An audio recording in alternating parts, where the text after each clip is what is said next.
Science Galaxy के YouTube मंच पर आप सभी का स्वागत है। हम लोग हाई स्कूल का जो चैप्टर नंबर 2 है केमिस्ट्री में, चैप्टर नंबर 2 जिसका नाम है अम्ल, क्षार और लवण, उस चैप्टर के अंतर्गत आज हम जानेंगे इंडिकेटर्स क्या होते हैं, सूचक क्या होते हैं और इनके क्या प्रकार हैं। इन सब के बारे में आज हम जानेंगे। बहुत अच्छा आज का टॉपिक है।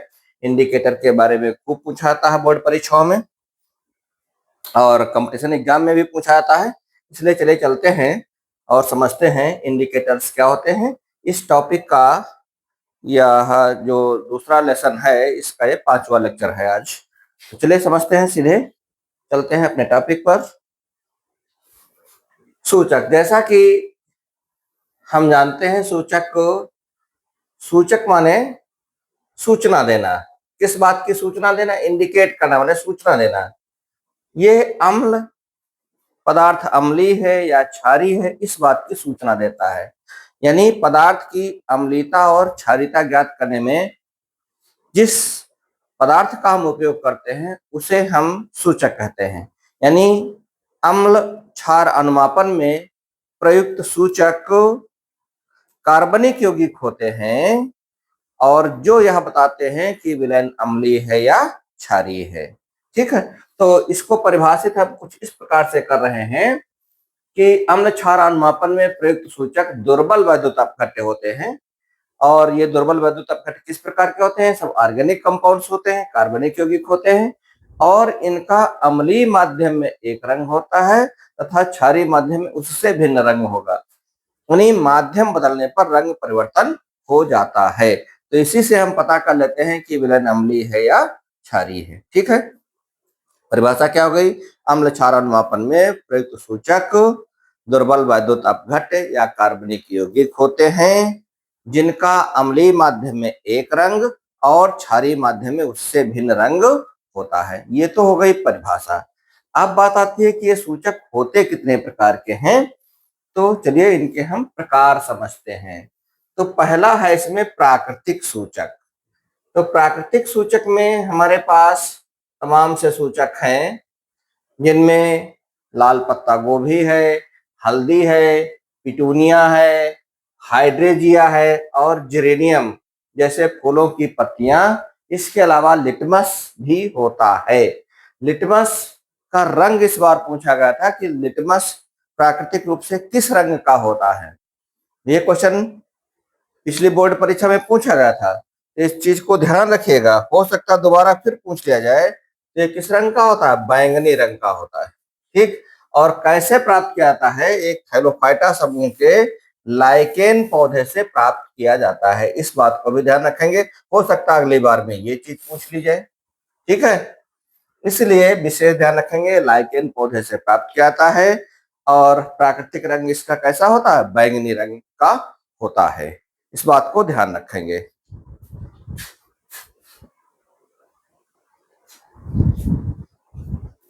हाँ, तो मैं बात कर रहा था प्राकृतिक सूचक की। तो प्राकृतिक सूचक में जैसा कि हमने बताया कि लाल पत्ता गोभी का रस, हल्दी, पिटूनिया, हाइड्रेजिया, हाइड्रेंजिया, जेरेनियम, ये सब हमारे प्राकृतिक सूचक हैं। इसी प्रकार से लिटमस भी प्राकृतिक सूचक ही है और इस प्राकृतिक रूप से बैंगनी रंग में होता है। कैसे प्राप्त किया जाता है? लाइकेन से प्राप्त किया जाता है, थैलोफाइटा समूह का है। अब हम जानेंगे कि इनके अम्लीय और क्षारीय माध्यम में रंग किस किस प्रकार के होते हैं। तो ये एक टेबल है, इस टेबल के माध्यम से समझ लीजिए ये हमारे सूचक लिखे हुए हैं और अम्लीय माध्यम में इनका रंग लिखा हुआ और क्षारीय माध्यम में इनका रंग लिखा हुआ। इस टेबल को आप नोट कर लीजिए। जैसे लिटमस की बात करें तो लिटमस का रंग अम्लीय माध्यम में लाल रंग होता है और क्षारीय माध्यम में इसी का रंग नीला हो जाता है। इसी प्रकार से लाल पत्ता गोभी का रस जो है वो अम्लीय माध्यम में लाल होता है जबकि क्षारीय माध्यम में हरे रंग का हो जाता है। यानी माध्यम बदलने पर रंग बदल जाता है। हल्दी का रंग पीला होता है लेकिन अगर माध्यम बदल जाता है, क्षारीय माध्यम होता है, तो फिर लाल भूरे रंग का हो जाता है।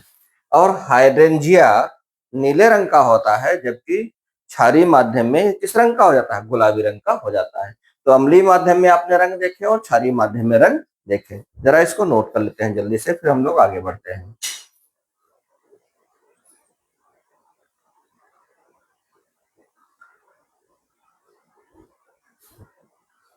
आगे चलते हैं।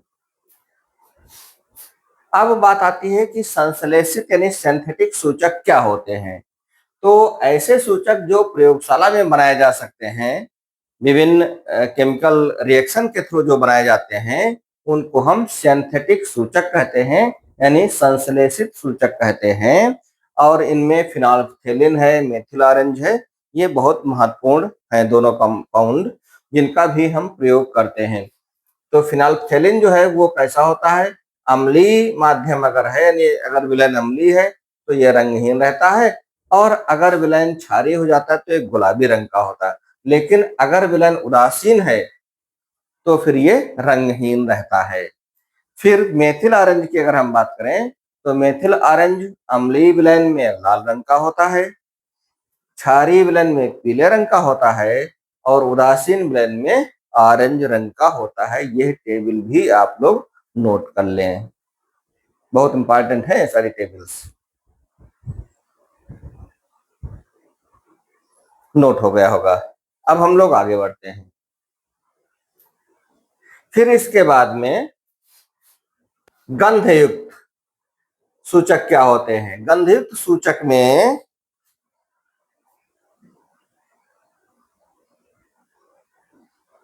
वेनिला है, प्याज है, लौंग है, इनमें गंध होती है विशेष, ठीक है।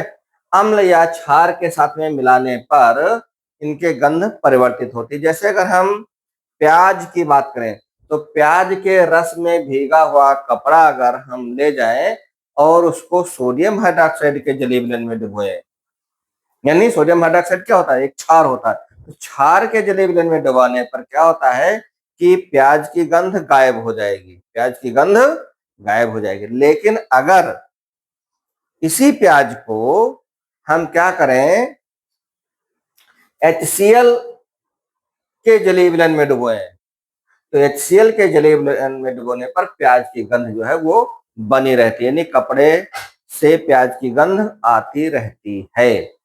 तो आपने देखा कि अगर विलयन, मान लिया प्याज का रस हमने लिया और उसको कपड़े में डुबो लिया, और फिर हम एक ऐसे विलयन में ले जाते हैं जो क्षारीय नेचर का है, तो अगर क्षारीय नेचर का विलयन होगा तो गंध गायब हो जाएगी, और अगर अम्लीय नेचर का विलयन होगा तो गंध बनी रहेगी।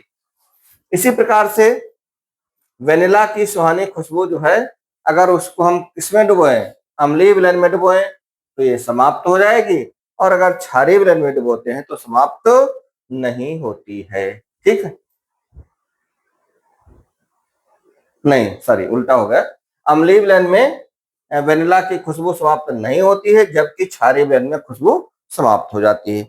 तो इस प्रकार से आपने गंधयुक्त सूचकों के बारे में पढ़ा, थोड़ा सा इसको भी नोट कर लेते हैं, पूछा जा सकता है। इसके बाद में एक टेबल हम लोग और नोट कर लेते हैं कि पीएच वैल्यू के आधार पर जब हमारे सर्वव्यापी जो सूचक होते हैं उनको जब हम विलयन में मिलाते हैं तो पीएच के हिसाब से ये रंग परिवर्तन आप देख सकते हैं।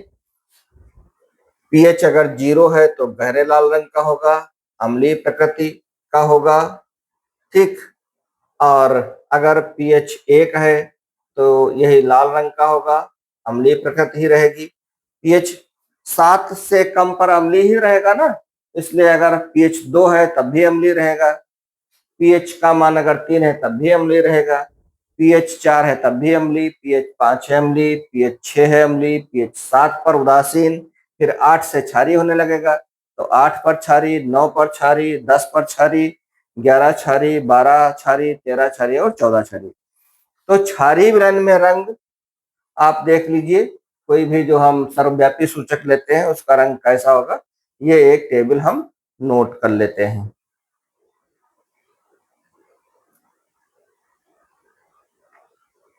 जैसे ही हम क्षार की तरफ बढ़ते हैं, देखिए उदासीन विलयन में यहां से एक क्वेश्चन पूछा गया था पिछली बार बोर्ड परीक्षा में कि अगर अगर विलयन उदासीन है तो उसमें कोई हम अगर सर्वव्यापी सूचक डालते हैं तो उसका रंग कैसा होगा, तो उसका रंग कैसा होगा, हल्का हरा होगा।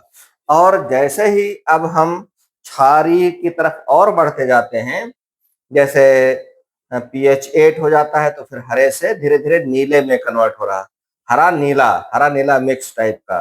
फिर और अगर क्षारीय होगा तो नीला हो गया, फिर और अगर होगा तो गहरा नीला, फिर जामुनी, फिर गहरा जामुनी, फिर बैंगनी और फिर गहरा बैंगनी। तो इस प्रकार से हम गहरे लाल से और गहरे बैंगनी की ओर जाते हैं। ठीक, तो सर्वव्यापी सूचक भी ऐसे होते हैं जिनको हम यूज करते हैं, तो उससे पता ये चल जाता है कि किस लेवल का इसका पीएच है। रंग परिवर्तन के आधार पर हम उसका पीएच लेवल पता कर सकते हैं। जैसे मान लिया कोई विलेन दिया हुआ है, ठीक है, हमें पता नहीं विलेन कितना अम्लीय है या कितना क्षारीय, और उसमें कोई हम ऐसा यूनिवर्सल जो है वो इंडिकेटर ले गए हैं और उसमें हमने डुबोया। मान लिया विलेन का रंग आ गया लाल या गहरा लाल आ गया, तो गहरा लाल का मतलब क्या हो गया, फिर वो ज्यादा अम्लीय है। ठीक है, और मान लिया उसका रंग आ गया गहरा बैंगनी, तो इसका मतलब क्या होगा, वो प्रबल क्षारीय है। अगर मान लिया हरे पीले रंग का कुछ आया, तो हरे पीले या हल्के हरे के आसपास है, इसका मतलब उसका 8 के आसपास कुछ रहा होगा, 8 के आसपास कुछ रहा होगा, 7-8 के आसपास। जैसे हरा पीले में तो है 6, ठीक, हरे पीले में कितना है, 6 के आसपास रहा होगा। और अगर हरा नीला है तो वो 8 के आसपास होगा। तो इस प्रकार से इस टेबल के माध्यम से हम समझ सकते हैं। ठीक है, तो आज के लिए इतना ही, फिर हम लोग आगे देखेंगे। अगले पार्ट में हम लोग लवण के बारे में चर्चा करते हैं। ठीक है, धन्यवाद।